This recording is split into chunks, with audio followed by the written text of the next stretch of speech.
no one who grew up after the Beatles can play the same way as before the Beatles. I firmly believe that. But I think we're talking about the same thing. I think you're just being more generous.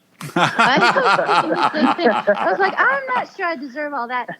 Because here's what the story kind of is, like, from my perspective anyway, is that, Marty and I were in a band on the road, and we were listening to the Giraldi record, and I mentioned offhandedly that I had sheet music for that stuff, and we should get together and jam on it sometime, because we all agreed it was the best Christmas record ever made.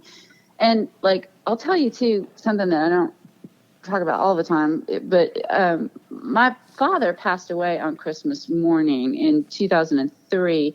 And so we were in the van in 2005, I think it was. And hearing the Giraldi music was like the first time I could hear anything Christmas related and not just like sync. And so it caught my attention. I was like, oh, this music is okay. This isn't going to like piss me off or like make me upset.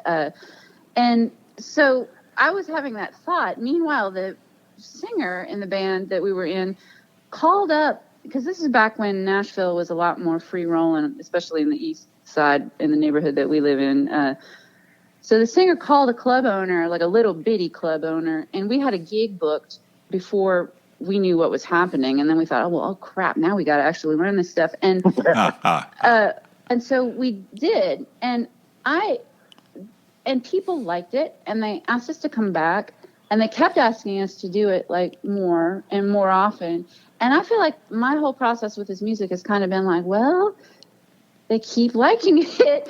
I'll keep trying to like, push myself and like make it interesting. And I feel like I've been pulled along by people who want to hear this stuff more so than I had like a vision for this awesome post-Beatles whatever approach to making music. I completely agree. I mean, we did this as a way for us to like figure out a way to enjoy the holidays. Exactly. That's all we ever wanted to do.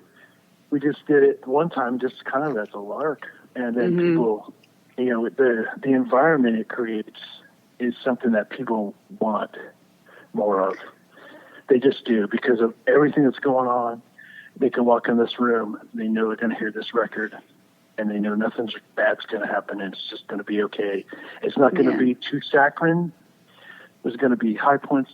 There's going to be bittersweet. It's just resonated with people in a way we never even slightly anticipated. This was never supposed to be what it is right now. Yeah, well, and I'll add to that too that I've always maintained that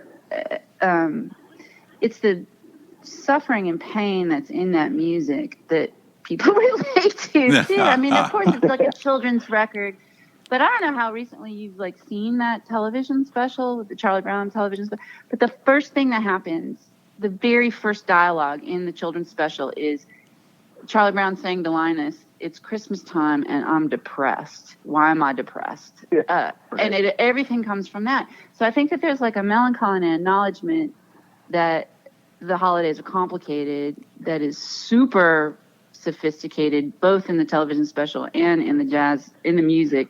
And I think it's that combination of sweetness and acknowledgement of difficulty. There's like an existential kind of thing about that thing, but ultimately it's optimistic, and that's the magic. Exactly. Because if it was just somebody whinging about Christmas, it would get dull. But the message is positive. It's just like Christmas isn't just shiny happy for everyone. You got to figure out your way to get through this. Exactly. Beautiful.